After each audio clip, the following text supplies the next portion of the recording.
Sir 7 मार्च।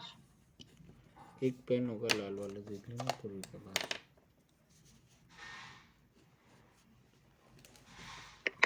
Seventh March 2022। Topic electricity. Electricity की आज कौन सी क्लास है? सर 6। ठीक है ना, 6th क्लास है। आज सिंपल 2-3 न्यूमेरिकल देख लेते हैं, ठीक है, और थोड़ा रेजिस्टेंस के बारे में डिस्कस कर लेते हैं। लास्ट क्लास में क्या बताया था? लास्ट क्लास में क्या बताया था? ये कंडक्टर है, इस कंडक्टर में लाखों करोड़ों एटम्स होंगे। यहाँ पे सपोज कर लेते नेगेटिव पोटेंशियल दे दिया, यहाँ पे अपन ने पॉजिटिव पोटेंशियल दे दिया, राइट। तो ये कंडक्टर में एटम्स को डिनोट कर रहा है। ये कंडक्टर में एटम्स होंगे, राइट, या इन एटम में से इलेक्ट्रॉन अगर निकले होंगे तो ये आयंस हो जाएंगे। ये किसको डिनोट कर रहा है? एटम्स को या आयंस को, राइट। क्या रहता है मेटल्स में? मेटल्स में लास्ट ऑर्बिट में 1 2 3 इलेक्ट्रॉन क्या रहते हैं? ज़्यादा रहते हैं। लास्ट ऑर्बिट में 1 2 3 इलेक्ट्रॉन रहते हैं। थोड़ी सी भी एनर्जी इस मेटल्स को मिल जाती है हीट या लाइट के फॉर्म में, तो लास्ट ऑर्बिट के इलेक्ट्रॉन्स निकल जाते हैं अपने मतलब एटम में से। और ये एटम में से ये जो इलेक्ट्रॉन है ये फ्रीली इधर उधर मूव कर रहे होते हैं, राइट। ये फ्रीली इधर उधर मूव कर रहे होते हैं, राइट। जैसे ही इनको अपन बैटरी से कनेक्ट करते हैं, जैसे ही इसको अपन बैटरी से कनेक्ट करते हैं, ये इलेक्ट्रॉन्स फ्लो होने लगेंगे। कैसे फ्लो होने लगेंगे? यहाँ पर बहुत सारे पॉजिटिव चार्ज है, यहाँ पे बहुत सारे नेगेटिव चार्ज हैं, राइट। थोड़ा सा अपन ने बैटरी उल्टा लगाया है समझने के लिए, राइट। यहाँ पर इलेक्ट्रॉनों की बहुत सारी कमी है, यहाँ पे बहुत सारे इलेक्ट्रॉन्स एक्सेस में हैं, तो अपोजिट चार्ज होने के कारण इनमें फोर्स लगेगा। और ये फोर्स को अपन काय में डिफाइन करते हैं? पोटेंशियल डिफरेंस में। इस फोर्स को अपन काय में डिफाइन करते हैं? पोटेंशियल डिफरेंस में। इलेक्ट्रॉन को मूव करने के लिए जो फोर्स लग रहा है ये पोटेंशियल डिफरेंस है। नंबर ऑफ इलेक्ट्रॉन जो मूव कर रहे हैं ये अपना करंट है, राइट।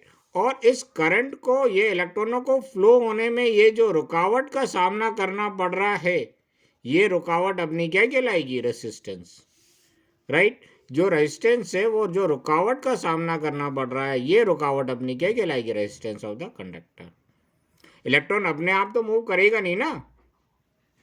जैसे ही अपन इसमें से बैटरी हटा लेंगे तो इसमें लास्ट ऑर्बिट जो इलेक्ट्रॉन है वो इधर उधर रैंडमली कहीं पर भी मूव करेंगे, एक डायरेक्शन में मूव थोड़ी करेंगे, मूव करेंगे। और जैसे ही अपन इसको बैटरी से कनेक्ट कर देंगे तो यहाँ पे इलेक्ट्रॉनों की कमी हो जाएगी, यहाँ पर बहुत सारे इलेक्ट्रॉन होंगे, तो अपोजिट चार्ज होने के कारण क्या होगा? इनमें फोर्स लगेगा। उस फोर्स को अपन काय में मेजर करते हैं? पोटेंशियल डिफरेंस में। एक धक्का दे रहा है, एक मूव कर रहा है और एक रोक रहा है, 3 चीजें। जो धक्का दे रहा है that is known as potential difference, जो मूव कर रहा है इलेक्ट्रॉन या चार्ज वो अपना क्या कहलाएगा? करंट, और जो उसको रोक रहा है फ्लो होने से वो क्या कहलाएगा? रेसिस्टेंस। क्लियर हो गया तीनों वर्ड? आनिया हाँ सर। क्लियर हो गया? तो ये क्या कह रहे, जितना ज्यादा फोर्स लगेगा उतने ज्यादा इलेक्ट्रॉन मूव करेंगे। तो current flowing in a conductor is directly proportional to the potential difference at constant temperature. या इसको ऐसे भी लिख सकते हैं, potential difference is directly proportional to the current flowing in the conductor. और ये डायरेक्टली प्रोपोर्शनल का साइन हटाएंगे तो अपना एक कांस्टेंट आएगा, ये कांस्टेंट ऑफ प्रोपोर्शनलिटी कहलाएगा, which is known as resistance of the conductor, right. R is the constant of proportionality known as resistance of the conductor. तो resistance of the conductor क्या आ जाएगा? V upon I, right. इस resistance को अपन ने काय में major करा है? इस रेजिस्टेंस को अपन ने काय में मेजर करा है? ओम में, राइट। कैसे डिफाइन करा था? 1 ओम रेजिस्टेंस या 1 ओम रुकावट, कितनी रुकावट को अपन बोलेंगे कि 1 ओम रुकावट होगा, राइट। और किसी भी चीज की यूनिट निकालने का एक ही मेथड है, ये 9th में भी उसी से अपन निकालेंगे, 10th में भी, 11th में भी, 12th में भी, कॉलेज में भी, सभी किसी भी चीज़ की यूनिट निकालनी है तो उसके फॉर्मूले में सबको क्या रख देंगे? 1 1 रख देंगे। अगर किसी भी वायर में 1 वोल्ट का पोटेंशियल डिफरेंस है और उसमें 1 एम्पियर करंट फ्लो हो रही है, तो इस 1 एम्पियर करंट फ्लो होने में उसको जितनी रुकावट मिलेगी उतनी रुकावट को अपन बोलेंगे 1 ओम। और ओम को अपन एक ग्रीक लेटर से डिनोट करते हैं, मालूम है ना?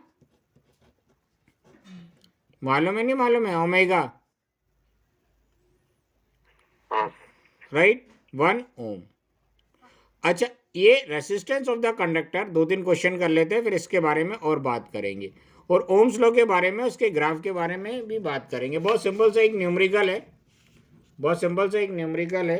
ये कह रहे potential difference between 2 points, potential difference between 2 points, friends, of a wire carrying 2 ampere current in 0.1 volt. Calculate the resistance between this point. Calculate the resistance between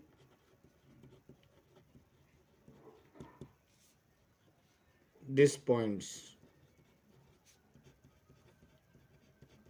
right, last class में बताया था रेजिस्टेंस का symbol कैसा होता है, ऐसा होता है।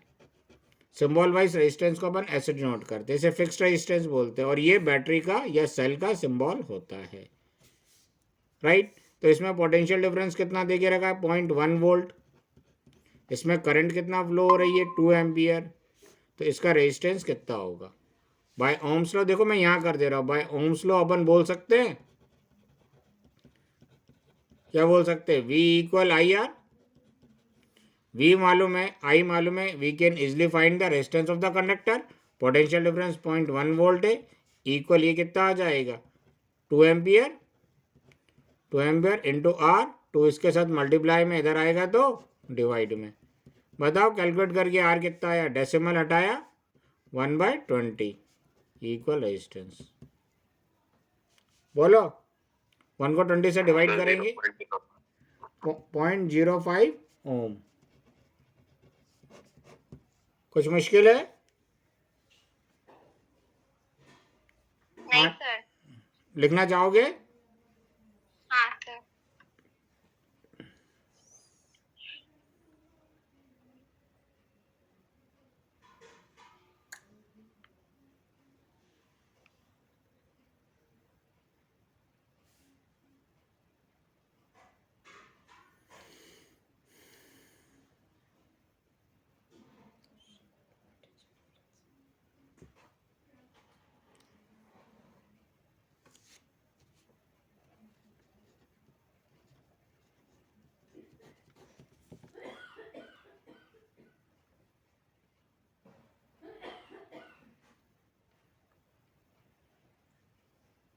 सर हो गया। हो गया। एक नेक्स्ट क्वेश्चन देखो, नेक्स्ट क्वेश्चन देखो।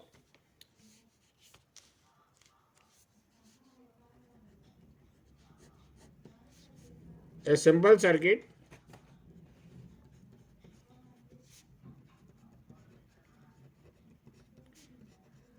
has a 24-volt battery and a resistor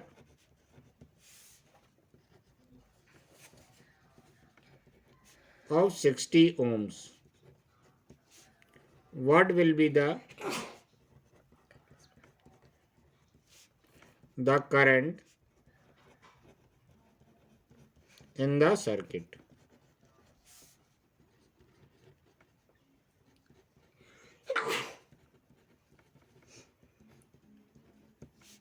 The resistance of the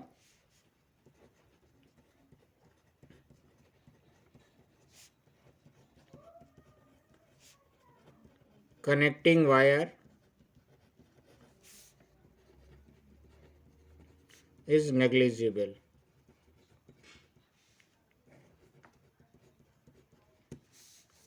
सबसे पहले क्वेश्चन में या न्यूमेरिकल में जो गिवन है वो लिखते हैं।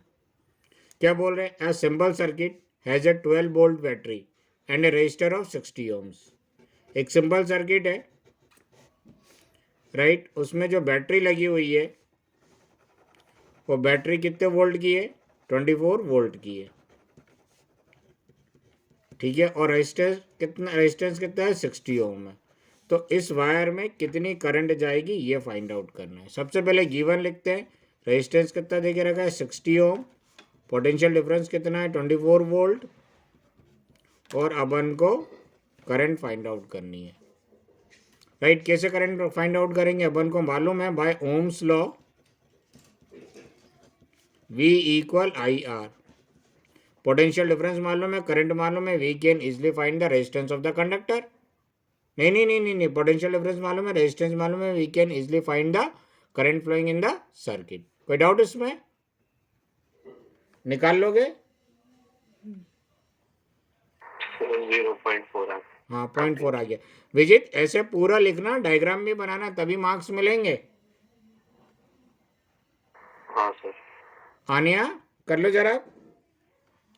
हाँ सर।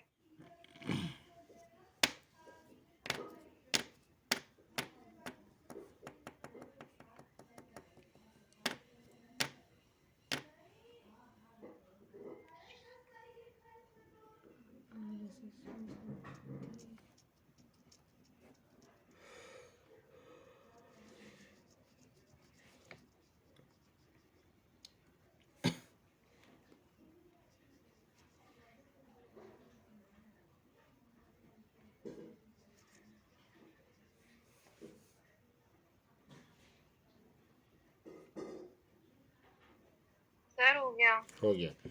एक और क्वेश्चन कर लेते हैं, सिंपल क्वेश्चन है, कुछ मुश्किल नहीं है, ठीक है ना।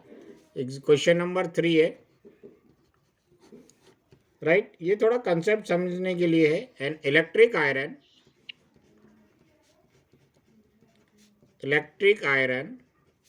draws a current of 3.4 ampere from 220 volt supply line.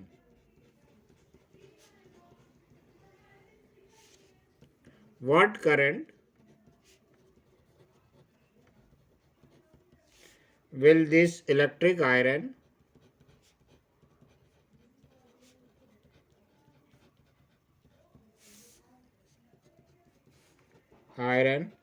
draws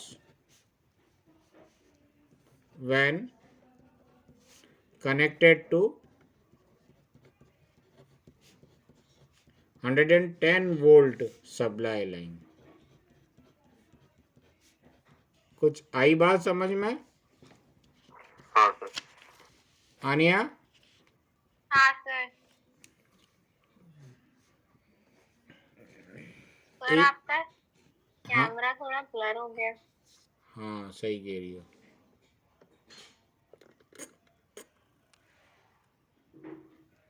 हुआ ठीक? नहीं हुआ? नहीं सर।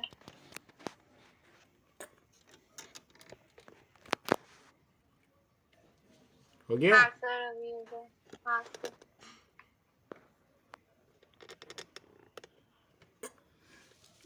सपोज कर लेते हैं ये इलेक्ट्रिक आयरन है, ठीक हो गया। हाँ सर। ये इलेक्ट्रिक आयरन है, इसको अपन ने 220 वोल्ट की सप्लाई लाइन से कनेक्ट करा है। पोटेंशियल डिफरेंस कितना है? 220 वोल्ट। और इसमें करंट कितना जा रहा है? 3.4 एम्पियर, राइट, ठीक है ना। अब यही कह रहे हैं, यही इलेक्ट्रिक आयरन को अगर अपन 110 वोल्ट की सप्लाई लाइन से कनेक्ट कर दें तो इसमें कितना करंट जाएगा? क्या करेंगे?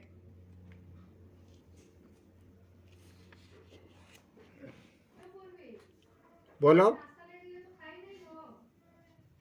तो पहले रेजिस्टेंस फाइंड करेंगे आयरन कितना। आयरन का यहाँ पे रेजिस्टेंस फाइंड आउट करेंगे ओम्स लॉ लगा के। V equal I R. V और I मालूम है, we can easily find the resistance of the conductor. और फिर हाँ, यहाँ पर ओम्स लॉ लगाएंगे तो अपन को सर, पोटेंशियल वापस डिफरेंस और करंट। रेजिस्टेंस मालूम हो जाएगा। हाँ सर। तो ईवी अपन करंट फाइंड आउट कर लेंगे। देखो रेजिस्टेंस किसी भी केस में कितनी भी लाइन सब कितनी भी वोल्ट की पोटेंशियल डिफरेंस की लाइन अपन दे दे, रेजिस्टेंस थोड़ी चेंज होगा आयरन का। हाँ सर। रेजिस्टेंस थोड़ी चेंज होगा आयरन का। आयरन का रेजिस्टेंस तो उतना ही रहेगा ना। रेजिस्टेंस तो क्या है, मटेरियल की एक प्रॉपर्टी होती है कंडक्टर की, ठीक है ना। तो याद रखना हाँ रेजिस्टेंस सर। थोड़ी चेंज होगा। ठीक है, कर लो इसको। सर 1.7। एम्पियर करंट फ्लो होगा ना। हाँ सर।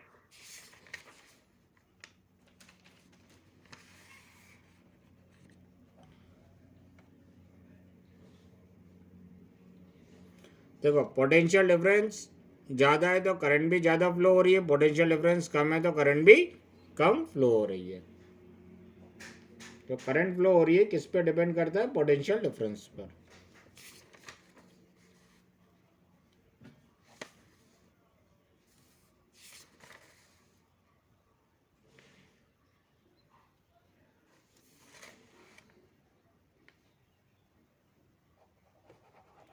अच्छा एक बात बताओ, रेसिस्टर्स किसे बोलते हैं?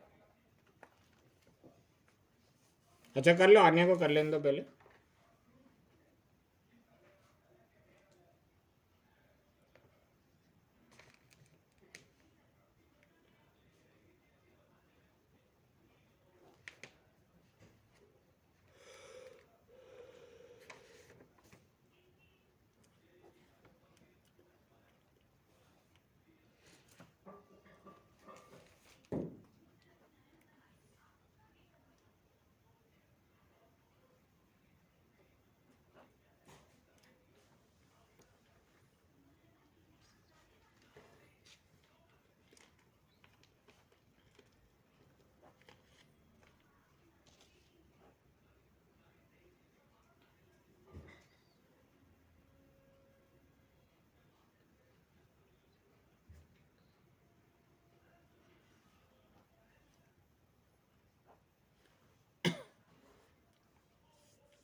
आनिया हो गया।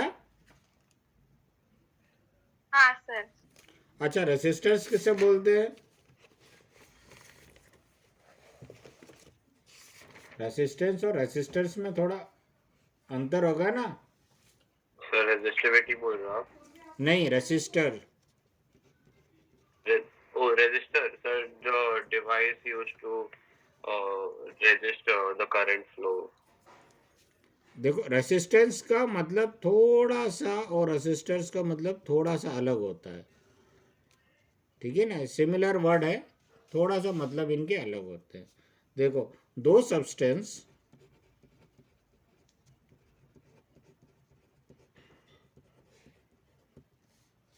which have comparatively high electrical resistance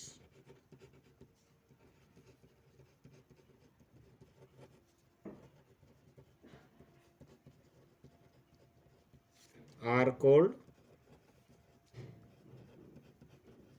कभी कभी ये वर्ड भी यूज हो जाता है, ठीक है ना। रेसिस्टेंस मतलब उस वायर का अपना एक नेचर है, प्रॉपर्टी है कि वो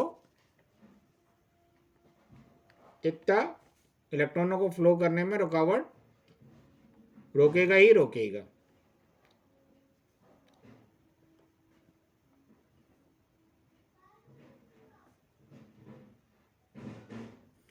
एक वर्ड आता है सुपर कंडक्टर,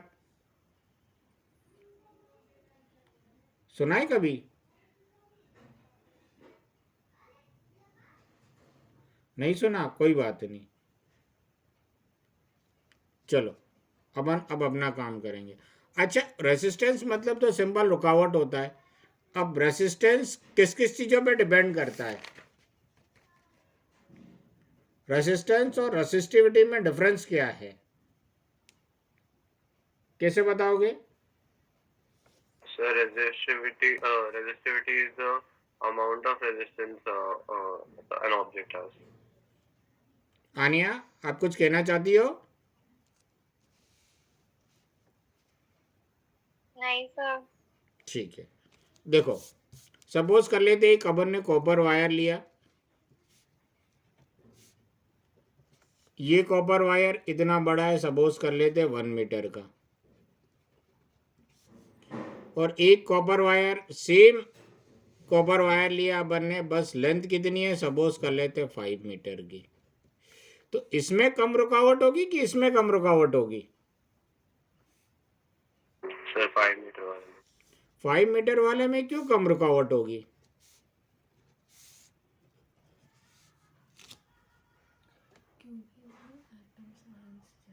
आनी, आप क्या कहना चाहती हो?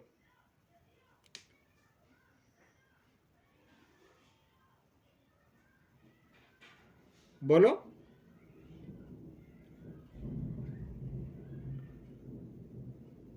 आनिया, हाँ सर। ये 2 वायर लिया है, एक अपन ने ए बी लिया है 1 मीटर का, एक वायर लिया है सी डी 5 मीटर का। तो इसमें रुकावट कम होगी कि इसमें रुकावट कम होगी?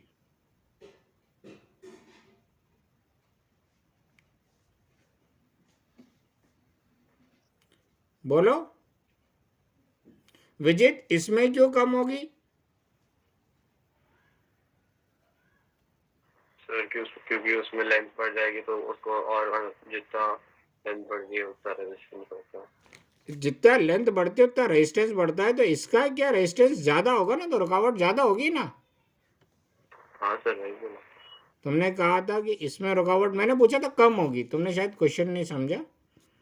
आनिया, आपने ज्यादा बोल आनिया, हाँ सर। तो हाँ इसमें सर। इसमें रुकावट कम होगी और इसमें रुकावट ज्यादा होगी, ज्यादा होगी।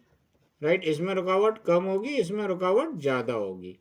क्यों? क्योंकि इसकी लेंथ ज्यादा है। मान लेते हैं इसमें रुकावट 1 ओम है, तो इसमें 1 ओम करके 5 पार्ट हो जाएंगे ना, हाँ सर। तो इसकी 5 ओम हो जाएगी। अगर इसकी 1 ओम है तो इसकी 5 ओम हो जाएगी। कोई डाउट इसमें? नहीं sir.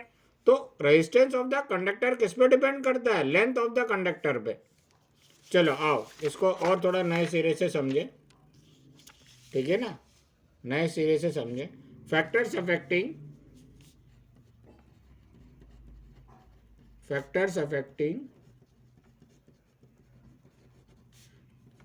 the resistance of the conductor.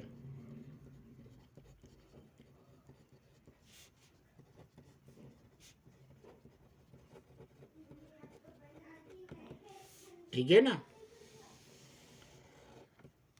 पहला क्या रहता है? तो इलेक्ट्रिकल रेजिस्टेंस है किसी भी कंडक्टर का, वो 4 चीजों पर डिपेंड करता है, राइट? इलेक्ट्रिकल रेजिस्टेंस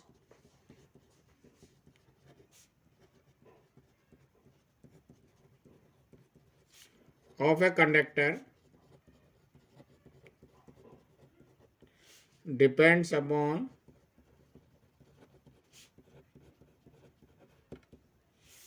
पहला लेंथ ऑफ द कंडक्टर,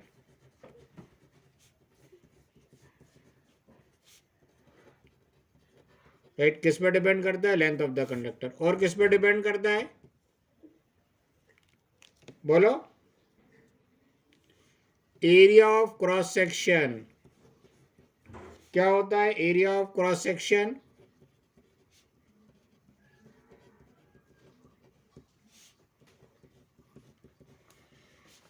ये वर्ड अपन ने और एक और बार यूज करा है, area of the cross section, volume and surface area में। हाँ सर। हाँ सर। ये जो सामने से देखने पे ये जो वाला पोर्शन दिखेगा, दिख रहा है ये, अभी इसमें तो गोल दिख रहा है। वायर का ये जो एरिया होगा ये सामने से देखने पे इसे बोलेंगे cross sectional area, area of cross section. और किस पे डिपेंड करता है visit resistance? Nature of material of the conductor, nature of material of the conductor.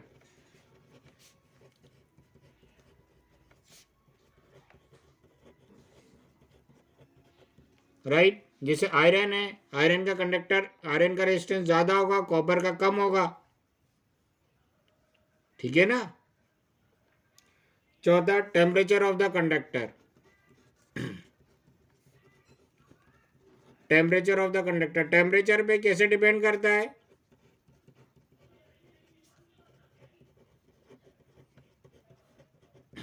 Temperature पे कैसे डिपेंड करता है? देख लो इधर, सपोज कर लेते हैं ये एक वायर है और ये एक वायर है, ये उस जगह रखा है जहाँ पे इसका टेम्परेचर 10 डिग्री सेंटीग्रेड है, ये उस जगह रखा है जहाँ पे इसका टेम्परेचर 70 डिग्री सेंटीग्रेड है। किसका टेम्परेचर ज़्यादा है? इसका ज़्यादा है, तो इसका रेजिस्टेंस क्या होगा? ज़्यादा होगा। और इसका रेजिस्टेंस क्या होगा? कम होगा। पक्का?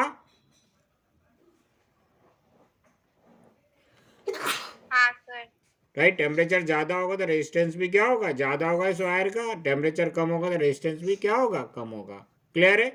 अच्छा, इसका टेम्परेचर बहुत कम कर देते हैं, माइनस में कर देते हैं, सपोज कर लेते हैं -50 डिग्री सेंटीग्रेड। टेम्परेचर और कम हो गया इस वायर का, बोलो, तो इसका रेजिस्टेंस कम हो जाएगा, होगा नहीं होगा? बोलो विजित।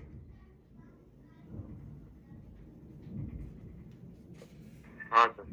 अच्छा, अपन ने और इसका टेम्परेचर कम कर दिया, और टेम्परेचर कम कर दिया, फाइनली इस वायर का रेजिस्टेंस कितना हो गया? 0 ओम हो गया। सपोज कर लेते, थोड़ी देर के लिए इमेजिन कर लेते, इस वायर का टेम्परेचर बहुत ही कम कर दिया, -100 डिग्री सेंटीग्रेड कर लिया। सपोज कर लेते -100 डिग्री सेंटीग्रेड करने पे इस वायर का रेजिस्टेंस 0 ओम हो गया, तो इसको बोलेंगे सुपर कंडक्टर। इसको क्या बोलेंगे? Super conductor. अभी अपन कोशिश कर रहे हैं किसी तरह से वायर का रेजिस्टेंस कम करने की, ठीक है ना, लेकिन इतना कम टेम्परेचर मेंटेन करना अभी बहुत कॉस्टली है। वन फाइन डे अपन कोई ना कोई इसका रास्ता निकाल लेंगे, ठीक है ना, कोई ना कोई इसका रास्ता निकाल लेंगे कि जब वायर का रेजिस्टेंस अपन क्या कर दे? बहुत ही कम कर दे, ठीक है। बस इतना ही बताना था टेम्परेचर ऑफ द कंडक्टर में, और ज़्यादा नहीं है टेम्परेचर ऑफ द कंडक्टर में। तो सबसे पहले इलेक्ट्रिकल रेजिस्टेंस से पहला पॉइंट क्या है? अगर लेंथ कंडक्टर की कम होगी तो रेजिस्टेंस कम होगा, लेंथ कंडक्टर की ज़्यादा होगी तो रेजिस्टेंस ज़्यादा होगा, ठीक है। पहला पॉइंट ले लेते हैं। Right, resistance of a conductor is directly proportional to its length. पहला, resistance of a conductor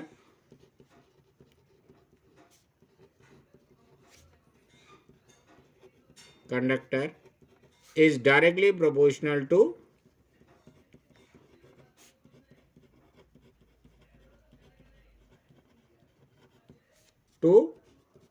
its length,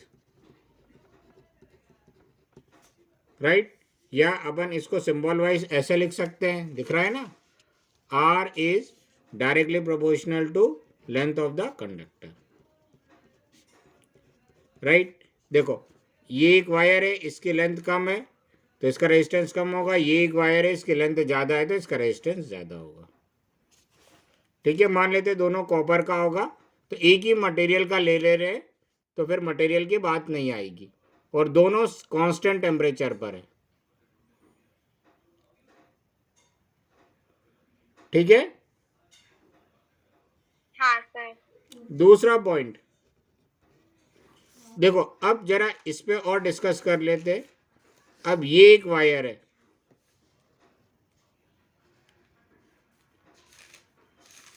सामने से देखने पर ये इसका एरिया ऑफ क्रॉस सेक्शन होगा, राइट। ये भी कॉपर का है और ये भी कॉपर का, ये एक वायर है, दोनों की लेंथ मैंने इक्वल रखी है।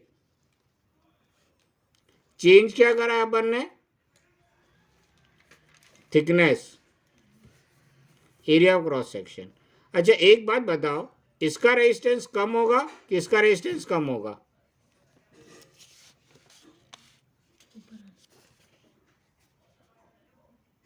सर फर्स्ट वाले का कम होगा। कम, फर्स्ट वाले का कम होगा। हाँ सर, तो 1/a होगा। आनिया आप क्या कहना चाहती हो? सर जो फर्स्ट वाला है उसका कम होगा। कम इसका होगा गुड़िया।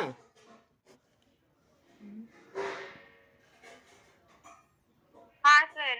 हाँ सर एरिया मतलब हाँ सर इसका कम होगा, ठीक है ना, क्योंकि इसमें ज्यादा जगह मिल रही है इलेक्ट्रॉनों को मूव करने में, ठीक है। हाँ सर। तो सेकंड वाला पार्ट क्या है? सेकंड वाला पार्ट क्या है? Right, resistance of a conductor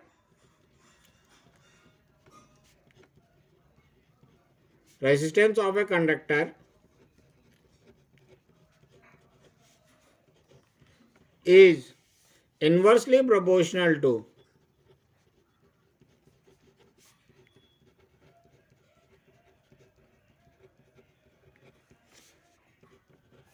its area of cross section.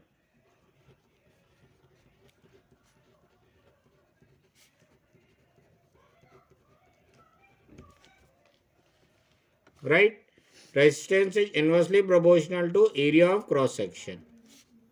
Inversely proportional का मतलब होता है उल्टा, अगर एरिया कम होगा तो रेजिस्टेंस ज्यादा होगा और एरिया ज्यादा होगा तो रेजिस्टेंस कम होगा। कोई डाउट इसमें? राइट, इसमें नेचर ऑफ मटेरियल का मैंने बता ही दिया है। आयरन का रेजिस्टेंस ज्यादा होगा, कॉपर का कम होगा, गोल्ड का और कम होगा। टेम्परेचर बता ही दिया है, टेम्परेचर कम होगा तो रेजिस्टेंस कम होगा, टेम्परेचर ज्यादा होगा तो रेजिस्टेंस ज्यादा होगा। राइट, ठीक है। अब इन दोनों इक्वेशन को कंबाइन कर देते हैं, कंबाइनिंग इक्वेशन 1 and 2।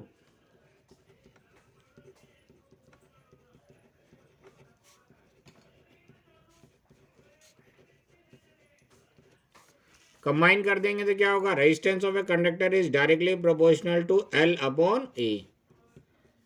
कोई डाउट? बोलो।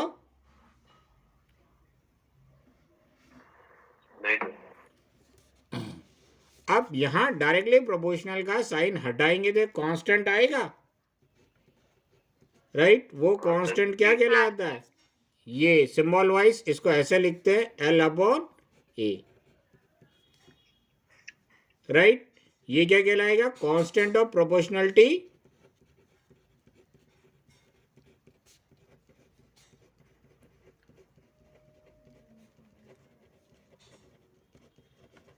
known as resistivity of the conductor।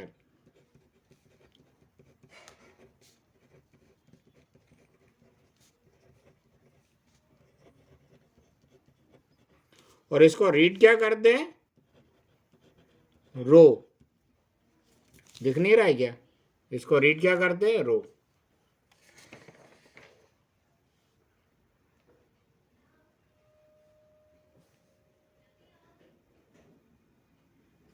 Right, और इस रेसिस्टिविटी को ही अपन क्या बोलते हैं? Resistivity is also known as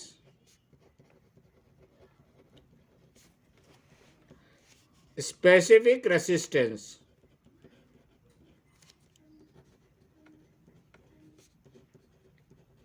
Resistivity is also known as specific resistance। कोई डाउट? नहीं सर। अच्छा विजित बताओ, रेसिस्टिविटी और रेसिस्टेंस में अंतर क्या है? सर रेजिस्टिविटी सर वो हुआ कि मतलब कितना ज्यादा रेजिस्टेंस है। मतलब हाउ कितना ज्यादा रेजिस्ट करता है एक वायर और एक मटेरियल। आनिया, आप क्या कहना चाहती हो? सर रेजिस्टेंस कांस्टेंट होता है, रेजिस्टिविटी कांस्टेंट है। एक मिनट रुको, फोन आ रहा है।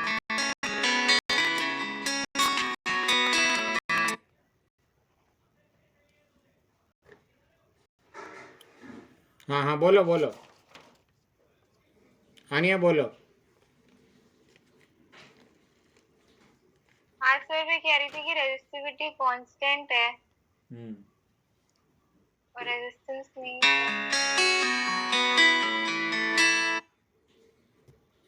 रेसिस्टिविटी कांस्टेंट है और रेसिस्टेंस वेरिएबल है। हाँ सर। ठीक है, कुछ कुछ सही है। थोड़ा सा एक सिंपल सा एग्जांपल लेके समझने की कोशिश करते हैं।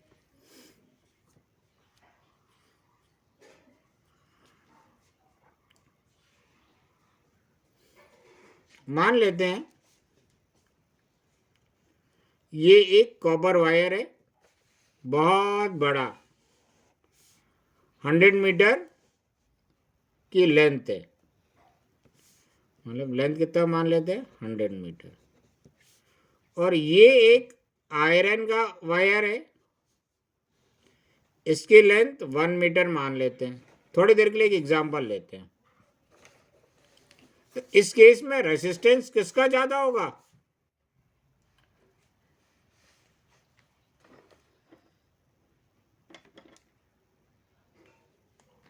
अब इसमें भले ही कॉपर का रेजिस्टेंस कम होता होगा, लेंथ बढ़ने के कारण मान लेते हैं इस पर्टिकुलर केस में इस कॉपर वायर का रेजिस्टेंस ज्यादा होगा।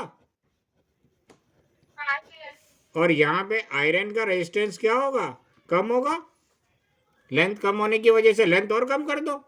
ये तो जस्ट अपन ने एग्जांपल लिया है, लेंथ और कम कर देते। तो ऐसा थोड़ी मानेंगे कि यहाँ पे रेजिस्टेंस आयरन का कम है तो आयरन ज्यादा अच्छा कंडक्टर है, ऐसा मानेंगे क्या? कुछ बात आ रही है समझ में विजय? हाँ सर। आनिया, आ रही है कुछ बात समझ में? हाँ सर। ठीक है ना। तो इसके लिए अपन ने क्या करा, सारे मटेरियल लिए, सारे मेटल्स लिए, एलॉय लिए, उनको क्या करा, उनको अपन ने उनका यहाँ एरिया ऑफ क्रॉस सेक्शन कितना लिया? एरिया ऑफ क्रॉस सेक्शन कितना लिया? यहाँ पर 1 मीटर स्क्वायर लिया, राइट। और लेंथ भी कितनी ली? 1 मीटर ली। मान लेते ये अपन ने कॉपर ले लिया, ऐसा अपन ने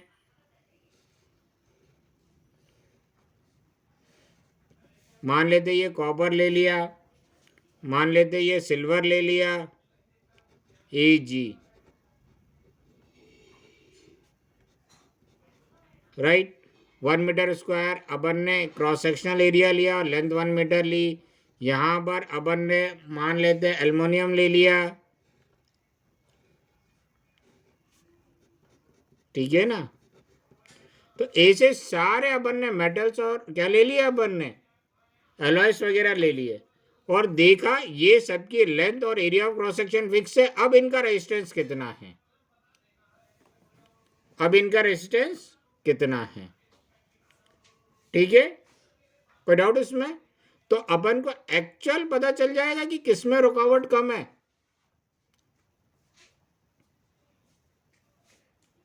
कुछ बात आ रही है समझ में गुड़िया? विजय, हाँ सर। बात आ रही है समझ में? तो इसमें क्या रेसिस्टिविटी एक्चुअली बताता है कि उस मटेरियल का एक्चुअल रेजिस्टेंस कितना है।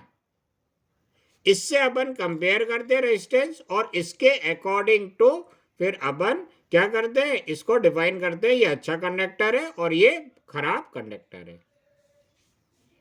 इससे क्या है, इस मटेरियल को कंपेयर करने में और इसका रेजिस्टेंस पता करने में अपन को सुविधा होती है, इस मटेरियल के बारे में जानने में सुविधा होती है।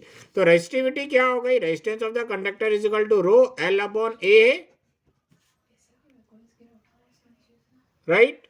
देखो एरिया ऑफ क्रॉस सेक्शन इधर डिवाइड में इधर जाएगा तो मल्टीप्लाई में हो जाएगा, इक्वल रो एल, एल इसके साथ मल्टीप्लाई में इधर आएगा तो डिवाइड में हो जाएगा, R into A upon L equal rho, या इस रेसिस्टिविटी को ऐसे लिख सकते हैं R into A by L.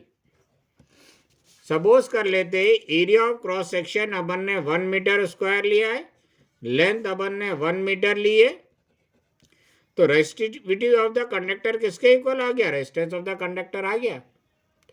मतलब उस कंडक्टर का रेजिस्टेंस जिसका area of cross section 1 metre square है और लेंथ 1 मीटर हो, राइट, उसका जो भी रेजिस्टेंस होगा वो कहलाएगा उस कंडक्टर की रेसिस्टिविटी।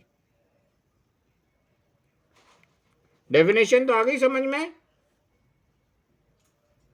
हाँ सर। क्लियर हुआ थोड़ा सा? हाँ सर। ठीक है ना। तो यहां पे जब अपन कंपेयर करेंगे तो ये नहीं बोलेंगे कि इस पूरे ओवरऑल वायर का रेजिस्टेंस तो ज्यादा है और इसका रेजिस्टेंस कम है। भले इस ओवरऑल वायर का रेजिस्टेंस ज्यादा और इसका रेजिस्टेंस कम हो, लेकिन इसका क्या है, रेजिस्टेंस, रेजिस्टिविटी क्या है, ज्यादा होगी, इसकी रेजिस्टिविटी कम होगी, राइट। दोनों 1 metre square area cross section और 1 मीटर का लेंगे तो इसका रेजिस्टेंस ज्यादा मिलेगा और इसका रेजिस्टेंस कम मिलेगा। मतलब ये इतना अच्छा काम नहीं करेगा करंट फ्लो करने में जितना अच्छा ये काम करेगा। कुछ हुई बात क्लियर?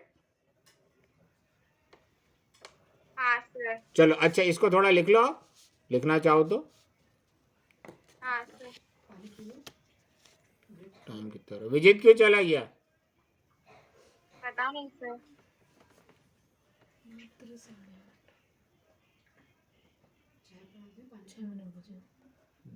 इसमें छोड़ के नहीं कर सकते।